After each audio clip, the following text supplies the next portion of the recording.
Everyone, स्वागत है आप सबका आज के इस सेशन में। आई होप आप सभी बहुत अच्छे होंगे और लगातार इन वीडियोस के जरिए आपकी भी प्रिपरेशन बहुत अच्छी चल रही होगी और आप भी साथ साथ प्रैक्टिस कर रहे होंगे क्वेश्चंस की।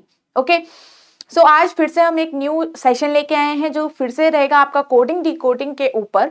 हमने ऑलरेडी पार्ट 1, पार्ट 2, पार्ट 3 में काफी डिफरेंट टाइप के क्वेश्चंस, हर पार्ट में डिफरेंट टाइप के क्वेश्चंस हमने डिस्कस किए थे, राइट। सो आज पार्ट 4 है जिसमें हम मोस्टली प्रीवियस ईयर क्वेश्चन ही डिस्कस कर रहे हैं और आप यहाँ पे देखोगे कि जो आपने ऑलरेडी सीख लिया है वो यहाँ पे आप कैसे यूज कर रहे हो। ओके, सो चलिए स्टार्ट करते हैं आज का सेशन। और सेशन स्टार्ट करने से पहले हम देखते हैं about this comprehensive guide book. ठीक है, सो कॉम्प्रिहेंसिव गाइड बुक आप इजीली डाउनलोड कर सकते हैं, आपको नीचे डिस्क्रिप्शन में लिंक मिल जाएगा, आप इसको विदाउट एनी कॉस्ट डाउनलोड कर सकते हैं। और ये क्यों जरूरी है, ये क्यों हम डाउनलोड कर रहे हैं, क्योंकि इसमें जो बहुत तरीके की जो आपकी इंफॉर्मेशन होती है जो आपको अपनी जर्नी के दौरान चाहिए होगी रिगार्डिंग योर एग्जाम, सारी जो आपकी इंफॉर्मेशन है वो आप इसमें से देख सकते हो। ठीक है, फटाफट से कुछ पता याद नहीं आ रहा आपको, आपने इसमें से देख लिया, आपको याद रहा, आपको देखना है कि कितने मार्क्स का एक क्वेश्चन आता है वो आपने देख लिया। ठीक है, तो इस तरीके से छोटी छोटी जो इन्फॉर्मेशन है आपको यहाँ से मिल सकती है। इवन प्रीवियस ईयर ट्रेंड, जो आपके क्वेश्चंस का ट्रेंड है हर एक सेक्शन का, वो भी आप यहाँ से देख सकते हो। How you can get the exam clear in one go, यहाँ पे आपको कुछ स्ट्रेटेजीज आपको देखने को मिल जाएंगी। सो इजीली आप इसको डाउनलोड कर सकते हैं और यहाँ से इसका अच्छे से यूज भी कर सकते हैं। ठीक है, सो चलिए हम स्टार्ट कर रहे हैं with our first question, with our first previous year question. ठीक है, सो ये हमारा 2023 लास्ट ईयर का ही क्वेश्चन है। तो कहा गया है कि 0 is return as CHUR and player को कैसा लिखा जाएगा। तो क्या सीखा था आपने, सबसे पहले 0 में आप ये देखो कि CHUR कैसे लिखा गया है, तो दोनों वर्ड्स को इस तरीके से लिखा करो। ठीक है, फटाफट से।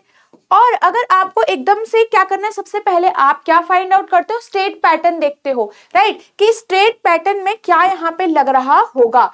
तो अगर इसमें आपको देखना है कि क्या लग रहा होगा, तो सबसे पहला आपके पास सबसे सही तरीका ये है कि फटाफट से नंबरिंग लिख लो, फटाफट से नंबरिंग लिख लो इसकी, ऐसे करके ऐसे करके ऐसे करके और ऐसे करके। ठीक है, अब आप इन नंबर्स के बीच में आप लगा सकते हो क्या लॉजिक लग रहा है। 15 प्लस 18 3 हो गया, 18 प्लस 3 हो गया, इन दोनों में तो +3 हो गया, इसका मतलब इन दोनों में भी +3 होना चाहिए, right, that this should be the pattern then. तो यहाँ पे आपका +3 यहाँ पे भी आपको मिलेगा और यहाँ पे भी आपको +3 मिलेगा। क्यों, क्योंकि 26 26, तो 26 के बाद दोबारा से आपकी साइकिल स्टार्ट होती है, तो 1 2 एंड 3।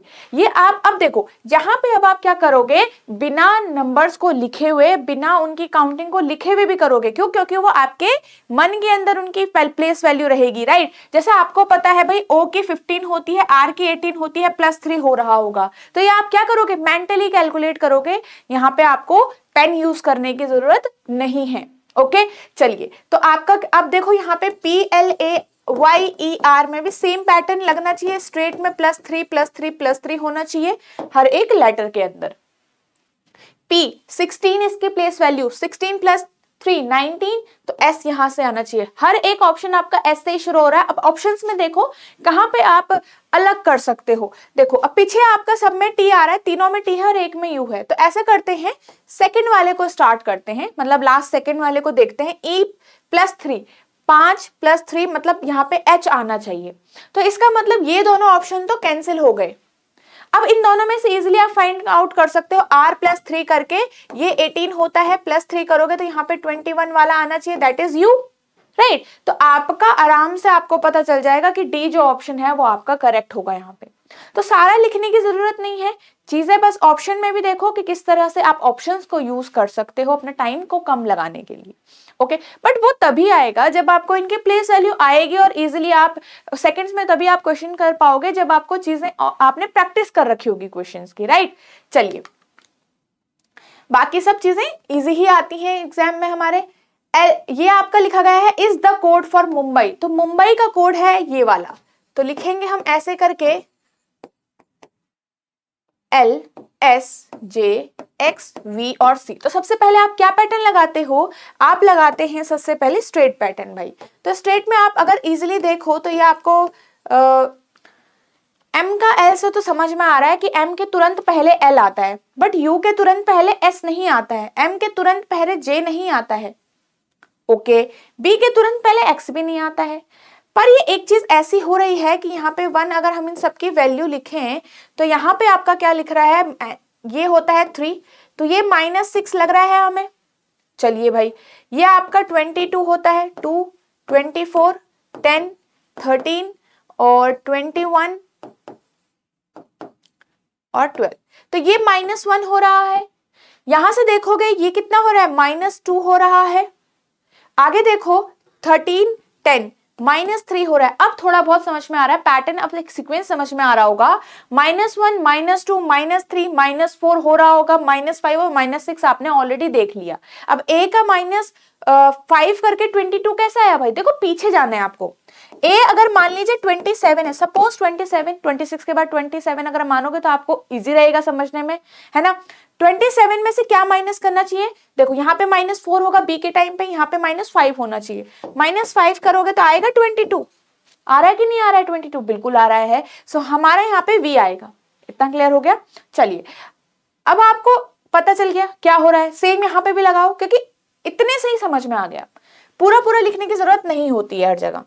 तो आपको इसका कोड बताना है, तो -1 होगा, -1 मतलब इससे पहले का लेटर, ठीक है, -2 होना चाहिए, ठीक है। तो -2 अगर e में से -2 मतलब 5 में से -2, 3, अगेन यहाँ पे c आना चाहिए। फिर तो बहुत आपके 3 ऑप्शन दिख रहे हैं जिसमें c और c है, राइट। आगे देखिए ये 12 होता है, 12 - 3 होना चाहिए, तो यहाँ पे 9 वाला आना चाहिए, दैट इज i। तो CCI कहाँ पे दिख रहा है आपको, 2 ऑप्शन अगेन आपको CCI वाले दिख रहे हैं। अब ऐसा करते हैं 4th वाले में, देखो ये 8 है और 8 माइनस आपको कितना करना पड़ेगा, अभी आपने -3 किया था, अब आप -4 करिए, तो यहाँ पे D आना चाहिए कि नहीं आना चाहिए, तो option number A will be the correct answer. Okay, तो हम ऐसा कर सकते थे, हम डायरेक्ट पीछे से भी शुरू कर सकते थे, तो भी हमारा जल्दी हो ही जाता वैसे, है ना। चलिए, if Raman is written as 1 2 3 4 5, Dinesh is 6 7 5 8 4 9 और हमाम कैसे लिखा जाएगा, ठीक है। अब आप क्या करोगे, RAMON। अब ये क्या किया गया है, इसको नंबर्स में लिखा गया है, पूरे लेटर्स को नंबर्स में लिखा गया है। अगर हम स्ट्रेट पैटर्न लगाएं तो हमारे पास इसका मतलब R कैसे 1 बना, A कैसे 2 बना, M कैसे 3 बना, तो एक सेम लॉजिक आपको नहीं मिलेगा। हो सकता है R का -17 आप कर दो तब तो 1 हो जाएगा, बट सेम चीजें सब में एक सीक्वेंस के साथ नहीं आएगी, तो ये तो नहीं हो रहा है। अगर आप इसमें और चीज भी देखो कि R की कहीं पे वैल्यू लिखी है क्या, वो भी नहीं लिखा होगा, ठीक है। जैसे A की तो 1 आपको यहाँ पे मिल जाएगा, जैसे A की 1 है बट R का यहाँ पे नहीं मिलेगा।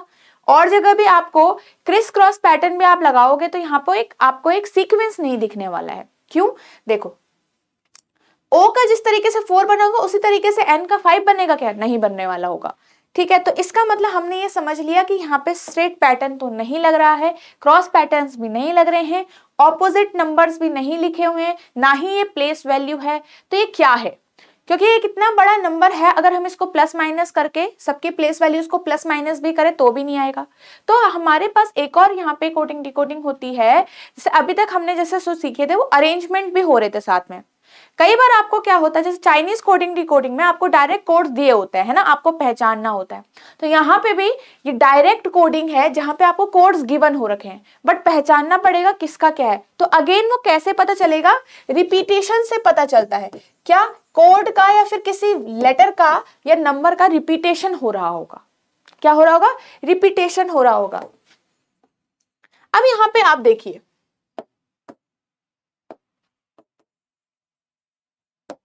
तो इन दोनों जो आपको दो यहाँ पे वर्ड गिवन हो रखे हैं, ये और ये वर्ड जो गिवन हो रखा है, इनमें देखो क्या एक लेटर या एक से ज्यादा लेटर कॉमन है क्या।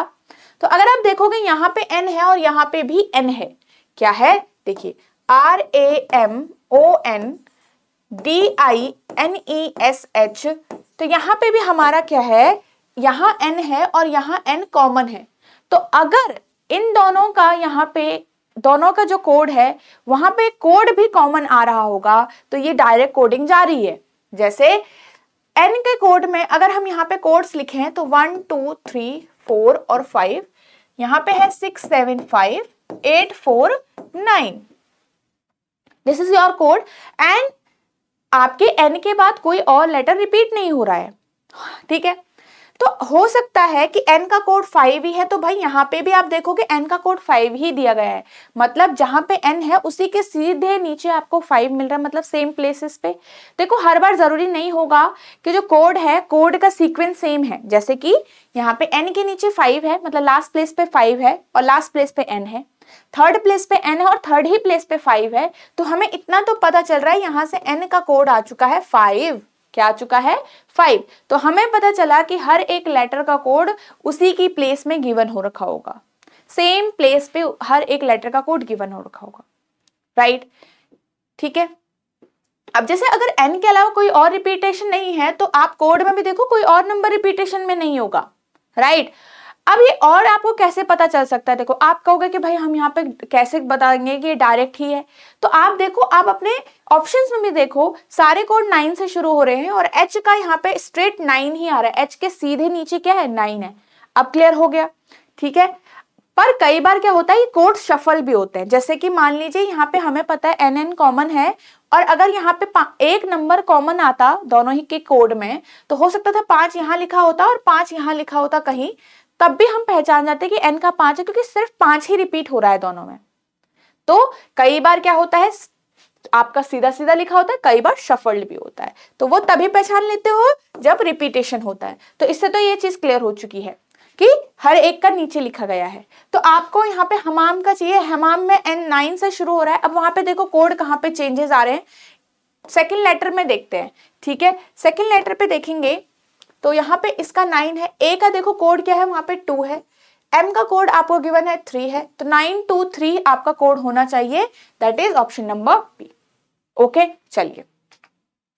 इन a certain code 256 means red colour chalk, 589 means green colour flower और 254 means white colour chalk. The digit in the code that indicates white, आपको व्हाइट का फाइंड आउट करना है। देखो ये उस तरह से है, चाइनीज कोडिंग है हमारा, ठीक है।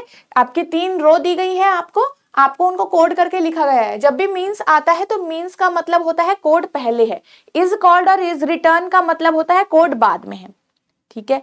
तो ये रेड कलर चौक का कोड 256 है। अब आपको व्हाइट का ढूंढना है, तो आपको सिखाया क्या गया है वैसे तो कि हर एक लाइन को लिखो ऐसे करके, कलर को शॉर्ट शॉर्ट करके यहाँ पे लिख दो।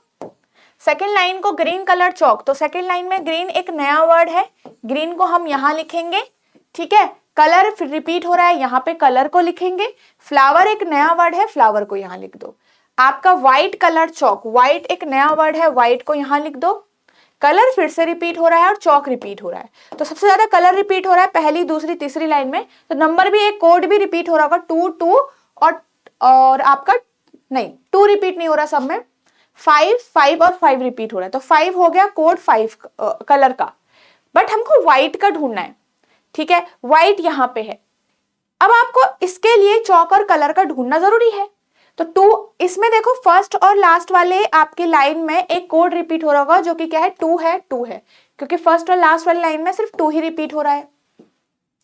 तो आपका जो 254 है उसमें से जो बचा हुआ नंबर होगा वो किसके लिए हो जाएगा, वो इसके लिए हो जाएगा भाई, राइट। तो आपने बोल दिया व्हाइट का 4 है। तो देखो अब इसमें इससे भी आप इजीली इसको इससे भी कम टाइम में कर सकते हो। जब अगर आप देखो इसको मत लिखो, आपको पता है आपको सिर्फ व्हाइट का ढूंढना है, तो व्हाइट देखो कौन कौन सी लाइन में रिपीट हो रहा है, इसमें रिपीट हो रहा है और बाकियों में नहीं हो रहा है, मतलब रिपीटेशन ही नहीं है। तो व्हाइट के जो साथ वाले हैं उनका रिपीटेशन ढूंढना पड़ेगा, है ना। तो कलर का आपको पता चल गया था, कलर सब में रिपीट हो रहा है तो एक नंबर सब में होना चाहिए, तो आपने मन ही मन कलर को वो कोड दे दिया। फिर चौक 2 लाइन में रिपीट हो रहा है, मन ही मन चौक को वो कोड दे दिया, तो बचा हुआ कोड व्हाइट का होगा, ठीक है। चलिए आगे बढ़ते हैं यहीं से। A military code writes system सिस्मेट एंड नियरर एज, ये लिखा गया है, ठीक है। तो आपको लिखना है फ्रैक्शन का। अब इसमें देखिए सिस्टम और सिस्मेट में SYS MET। अगर हम इसको देखें तो हमें लगेगा कि हमें दिख रहा है कि ये आपका क्या है, अगर हम इसको दो भागों में डिवाइड करें तो पीछे वाले लेटर को रिवर्स कर दिया गया है, तो M आगे आ गया, T पीछे चला गया। और अगर हम इसको देखें NEARER, अब ये AENRER, तो आपका अभी भी अगर हम इसको दो में डिवाइड करें तो आपको अब यहां दिख रहा है कि पहले वाले हाफ में A आगे चला गया और N पीछे आ गया, रिवर्स हो गया है। तो इसमें तो क्या हो रहा है कि सेकंड वाला हाफ रिवर्स हो रहा है, बट इसमें फर्स्ट वाला हाफ रिवर्स हो रहा है भाई। तो दोनों में तो सेम चीज होनी चाहिए थी, या तो एक में पहले में सेकंड पार्ट रिवर्स हो रहा है तो उसमें भी सेकंड ही होना चाहिए था। तो ये क्या हो रहा है, अगर हम ध्यान से देखें तो यहाँ पे आप लेटर्स को देखो, ये लेटर्स क्या है, सेम है। इसका मतलब दोनों ही हाफ रिपीट हो रहे होंगे। ठीक है, तो हमको फ्रैक्शन का अगर बताना है FRACTION, तो जैसे हमने इस वर्ड को दो हाफ्स में डिवाइड किया है, भले इसमें 6 लेटर थे और इसमें 8 लेटर हैं, तो आपको भी दो हाफ में डिवाइड करना है। तो आप क्या करोगे, आपको पता है कि यहां पे क्रॉस करके ये रिवर्स हुआ है, ठीक है, पूरा रिवर्स हुआ है। तो अब देखो ये 3 थे और ये 4 है, तो 4 का रिवर्स अलग होगा थोड़ा सा। अगर हम देखें तो ये CAR और F से शुरू हो रहा है क्या, बिल्कुल शुरू हो रहे हैं, दो ऑप्शन दिख गए आपको। यहां आना चाहिए NOIT आपका आना चाहिए। तो आपके पास क्या आया, C और NOIT, option number D will be the correct answer. ठीक है, चलिए, तो रिवर्स हो रहा था आपके दोनों हाफ्स। नेक्स्ट क्वेश्चन देखते हैं। अब हमारे पास अब PYQ खत्म हो गए, तो ये 2016 का लास्ट PYQ किया हमने। अब नेक्स्ट क्वेश्चन पे ध्यान देते हैं। यहां से breaking is return as this, motherly कैसे लिखा जाएगा। तो ब्रेकिंग में देखिए BFSCHOJ और L।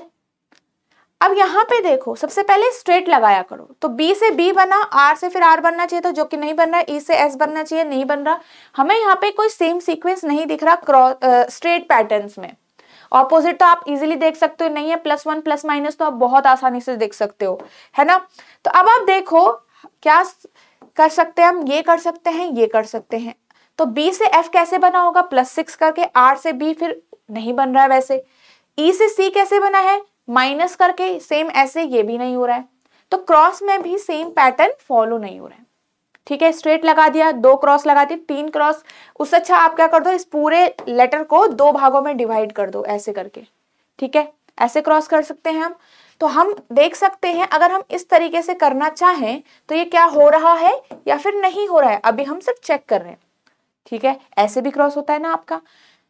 अब देखो, B से C बना मतलब +1, A से B बना मतलब +1, बैठ रहा है सीक्वेंस। R से S बना +1, E से F बना +1। तो सेम चीज आपकी सेकेंड हाफ में अगर होती है, देखते हैं कि नहीं हो रही है कि नहीं हो रही है। 11 K से +1 L, G का +1 H, I का +1 J, N का +1। तो सब में +1 ही हो रहा है दोनों साइड। ठीक है, इसमें भी सब में फॉलो हो रहा है, इसमें भी सब में फॉलो हो रहा है। तो आपका मदरली का आप इजीली बना सकते हो। 2 हाफ्स में डिवाइड करेंगे हम अपने पूरे उसको। तो M का यहाँ +1 N, H के बाद आपका क्या आता है I, तो I और N से आपका शुरू होना चाहिए। यहाँ पे एक बार I आ गया, I 2 ऑप्शन में दिख रहा है, और यहाँ पे N आना चाहिए था, यहाँ पे S आ रहा है। तो आपका ऑप्शन कौन सा सही होगा, ऑप्शन नंबर A। ठीक है, चलिए नेक्स्ट पढ़ते हैं। In some code language, January is called March and June is called September. Then in the same code language, अगस्त कैसे लिखा जाएगा। तो पहले तो देखो जनवरी को मार्च क्यों लिखा गया, क्योंकि एक तरीके का हमारे पास यहाँ पे वर्ड डायरेक्ट कोड हो रहे होंगे, ये एक लेटर कोडिंग नहीं होगी। क्योंकि जनवरी मार्च में कोड हुआ है, तो देखते हैं उन दोनों के बीच में क्या रिलेशन है पहले। तो जनवरी का मार्च बना, तो ये आप देखो कि जनवरी 31 मतलब 31 डेज होते हैं, इसमें भी 31 डेज होते हैं, और जनवरी के नेक्स्ट आपका 31 डेज वाला मार्च आता है, या फिर हो सकता है ये ऑल्टरनेट चल रहे होंगे। तो सेम देखो, जून को लिखा गया है सितंबर, तो जून अगर 30 वाला मंथ है जुलाई आता है बीच में, और अगर ऑल्टरनेट चलता तो ये डायरेक्ट अगस्त लिखा जाना चाहिए था। अगर यहाँ पे हम ऑल्टरनेट देख रहे हैं तो यहाँ पे भी ऑल्टरनेट होना चाहिए था। तो जून के बाद जुलाई, जून के बाद यहाँ पे अगस्त लिखा जाना चाहिए था, इज कॉल्ड अगस्त। बट यहाँ पे अगस्त नहीं है, इसका मतलब सितंबर है जो कि आपका 30 वाला मंथ है, और अगस्त वाला क्योंकि हमारा 31 वाला मंथ होता है। तो यहाँ पे ऑल्टरनेट मतलब है कि आपका जो कोडिंग हुई है वो पहले मंथ का सेम मंथ आपको नेक्स्ट सेम मंथ लेना है जिसमें सेम डेज होते हैं। तो जून का सितंबर हो गया, अगस्त का सेम मंथ मतलब अगस्त में 31 डेज होते हैं, इसके बाद सितंबर में 30 और अक्टूबर में हमारे कितने होते हैं, 31 होते हैं again. So October will be the correct answer, right. चलिए, सो आई होप आपको ये सॉल्यूशन अच्छे से समझ में आया होगा। Okay, so this was our last question of today's session. तो यहाँ पे हमारा कोडिंग डिकोडिंग की प्रैक्टिस कंप्लीट हो चुकी है। नेक्स्ट सेशन में हम नेक्स्ट चैप्टर करेंगे, और आई होप आपको सारे सॉल्यूशन अच्छे से समझ में आए होंगे। और आपको क्या करना है, अभी आपने क्वेश्चन साथ साथ में देख देख कर प्रैक्टिस किया, तो एक बार आप क्या करो, पूरी पीडीएफ से आप खुद से क्वेश्चन सॉल्व करिए विद द टाइमर। ओके, चलिए। एंड यहाँ पे काफी लोग ऐसे होते हैं जिनको आपको एक पूरी जर्नी के साथ साथ during the complete journey you want a mentorship, you want the guidance. ठीक है, हर दिन आपको गाइडेंस की जरूरत होती है, या फिर आपको अपने एग्जाम से आने के मतलब एग्जाम पास आने आपको क्या चाहिए होता है, कुछ क्लासेस चाहिए होती हैं। आपको लगता है कि मुझे थोड़ा और रिविजन चाहिए, मुझे और यहाँ पे जरूरत है। ठीक है, so you can join us. Okay, so here we will you can get the concept classes, आपकी ये recorded होती हैं, then the test series, then weekly live doubt sessions आपके लिए जाते हैं, और live revision classes होती हैं। ओके, so पूरे कोर्स के बारे में you can get more details if you call on that number। तो यहाँ पे आप जब इस पे कॉल करते हो तो आपको पूरी डिटेल जो भी कोर्स के बारे में आपको जानना होता है कि कोर्स आपके लिए जरूरी है या फिर नहीं है, मतलब आपको कितनी इस कोर्स की जरूरत है, कितना ये कोर्स आपके लिए हेल्पफुल हो सकता है, तो ये सारी बातें आप यहाँ पे से समझ सकते हैं। ओके, चलिए, सो मिलते हैं नेक्स्ट सेशन में with our next chapter. Thanks for watching the session.